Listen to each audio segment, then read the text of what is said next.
All right, Coach, a little history tonight. First perfect game, first 7-inning perfect game in program history. First perfect game in 20 years. Taylor Sawyer, Paisha Simmons, and now Sarah Willis joining that list. Your thoughts on Sarah's historic night? I mean, she just did her job of throwing her pitches. Even when she was in counts that were behind, she still stuck with what she knows and works best for her. And I think the biggest thing is how she defended. I want to say she probably had about like 8 assists, so she's just solid for us. And I do think that how our offense came out and kind of just started hitting right away, swinging right away, definitely puts the momentum in our hands, and Sarah took that and ran with it. Tell me about Carson and Sarah, because a little while ago you decided to pair those two, and they've obviously clicked. What did you see in those two? Because Carson's a part of this history. Yeah, she is. All right, good job. So what Carson does best is she'll like just wear a ball, blocking it. And I remember talking to her and saying like, hey, in the bullpen you can have like a few minutes where we work on that, but you don't always have to block because you want to protect your body. And this was the comment she made to me. She said, well, I want them to feel confident that they can snap it off and know that I'm going to get it. So that's why I block all the time. And so with Sarah's, the speed and velocity that she throws, her downward movement that she has, I felt like it was a good matchup, and being able to feel comfortable throwing what she throws. And, again, Carson will put her body in front of anything. So that allows the pitchers, and especially with Sarah, to, she doesn't have to give up on anything. She can throw it as hard as she wants or take off as much as she wants of the pitch, and that's important. So You obviously a 2-time All-American. You know what it's like to throw a no-hitter perfect game. You're a pitch caller. Can you tell when a pitcher like Sarah's on there, like, hey, this could be pretty special tonight? What's it like being the pitch caller? Because you know that you're one of the few that can relate to what Sarah went through tonight. Well, I mean, I was honestly like, why are they congratulating her? I called the pitch. I think she's just really turned it on here through conference, and I feel like she's had the ability to do that in most of her outings. Most recently, I started to notice it maybe like in the 4th, 5th when we started getting people out, and I'm looking at it because her pitch count in the first hitters of the innings, the first inning and second inning, we took a lot of pitches to get them out, and then she'd get the other 2 out a little bit quicker, and then it started like 6 pitches, 7 pitches, and I was like, all right, she's starting to figure some things out. And she didn't get rattled by a few of like those calls that maybe didn't get called in our favor, and just stuck with it and she didn't try to adjust up or anything. She just stuck with what she did until he called it. And so I think that those things are super important. But again, I would say that just as a whole, her coming out as strong as she did, and then the momentum from the offense that we had, and then the big adjustment like later in the game, putting the ball back on the ground and line drives, I mean, that kind of seals the deal. So and normally, in the 7th, when you're in that situation, pitchers can pitch a little tight, and I thought she did a good job of just staying loose and throwing her game. This is the first perfect game here in 20 years. How many have you been around? I mean, it can't happen that often, but in your experience, player as a coach, you kind of remember how many you've been involved in? I don't remember like the exact count, but as a head coach, this is my 2nd. Okay. And my husband just reminded me of the first ever at Boise State when I was coaching there. Transfer pitcher, ironically, that came from Southern California. So, I've been a part of them as a player, as a teammate, as an assistant coach. But I mean, again, it's very hard to do because when you're spinning the ball and mixing pitches, you could add a walk in there, here or there. And that was the big thing, that she just kept attacking the zone even when she got behind in the count or when they were swinging aggressively. So it's special, and they don't come around all the time, and especially against a good hitting team like Houston, so. I'm sure you wouldn't have minded the game ending a little earlier with the walk-up, but seeing what happened in retrospect, it was cool for her to have that moment, being on the mound when she clinched it. Yeah, absolutely. And the fact that, Elo said that it's the first 7th inning perfect game is pretty incredible. So, because we've had some great pitchers here. So when I heard that it hadn't happened since 2008, I mean, because someone asked me, has it ever happened here? And I was like, well, surely it had to. We've had such great pitchers here. And I was thinking like the Mackenzie Otis and the Shelby Turner and 2003, right? 2003. 2003. Yeah. Oh, so it wasn't Taylor 2008. Sawyer and Paisha Simmons. There were Okay. five inning Perfect games. This is the first ever 7-inning perfect game. Yeah. So, and again, you're talking about All-American pitchers that we've had that, just across the board, and we always play tough schedules regardless. So I just think that it's pretty incredible, and it speaks to what Sarah has really done since she's been here and the adjustments she's made and how hard she's working.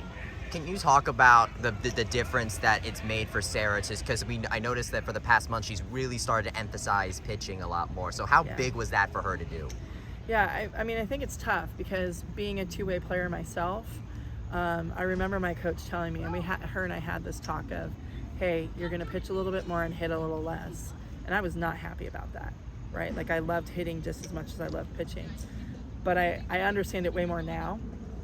And especially the role she's had to take on this is new for her in her career of, being somebody that gets the majority of the innings. And in order for us to be at our top game, we need our pitcher to be locked in. And so we kind of saw how, kind of taking her out of the batting lineup in that way helped us. Now we still sneak her in there, especially in game 2.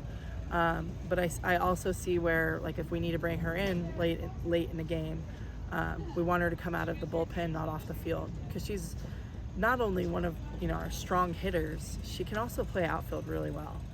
And so that it's tough, but she's sacrificed that knowing that our team needs her to put her most energy into what she does in the circle. Aubrey Evans, big hit. It kind of basically intentionally walked Cody without calling it out. She's been there before, and she delivered that big hit against Wilkie to break that game open in the 5th. Yeah. Well, it's something that we've worked on all week with the entire team, and I think it was very noticeable that they came in with the approach that we had been working on and really trusted it, just how often we were swinging, how aggressive we were. And Aubrey was one, she got the sac fly in the first inning. And then her second at bat, I think she had a pop up in the infield.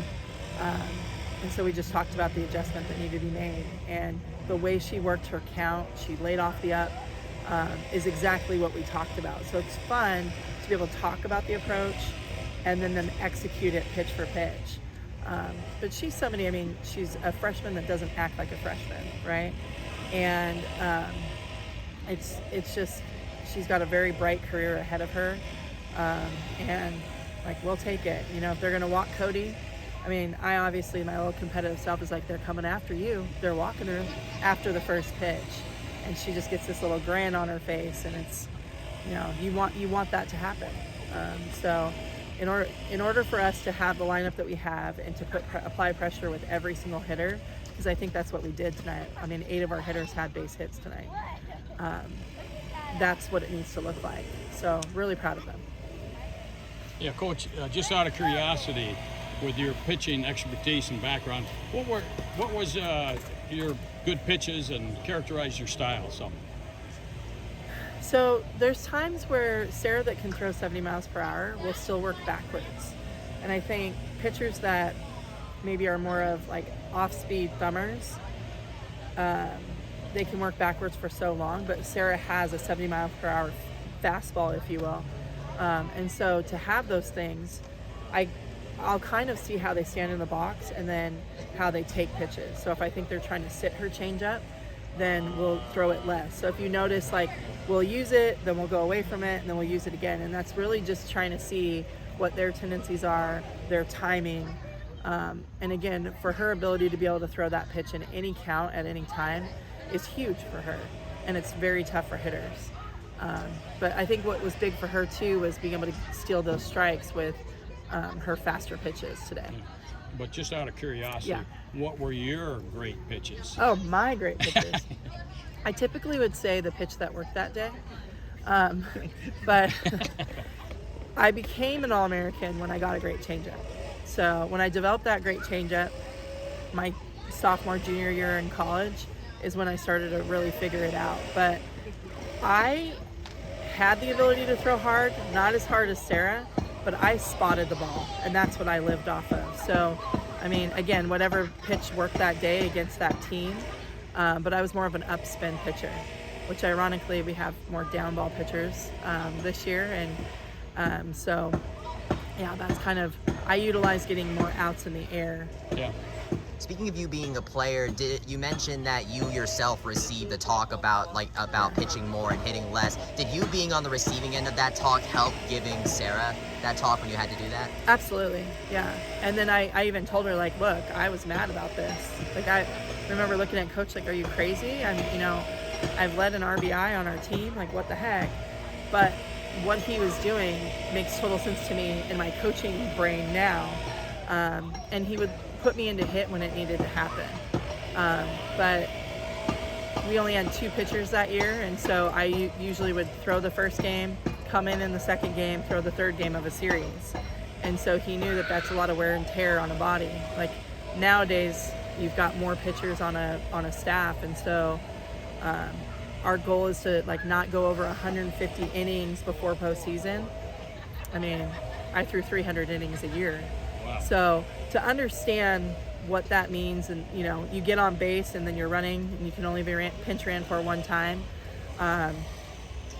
Again, I can win a couple games with my offense, but I can win a lot of games with the pitching. And so that's how I just described it to her. And Coach Colsey, when he talked to me, and then how he let me navigate through that was awesome when I was at Pacific. And so that definitely helped me in my coaching time. And I always tell him, I use your stuff a lot, Coach. Even if I didn't like it when I was a player, it definitely helps me now. So All right, congrats, Coach. Thank Started you. great. Very good.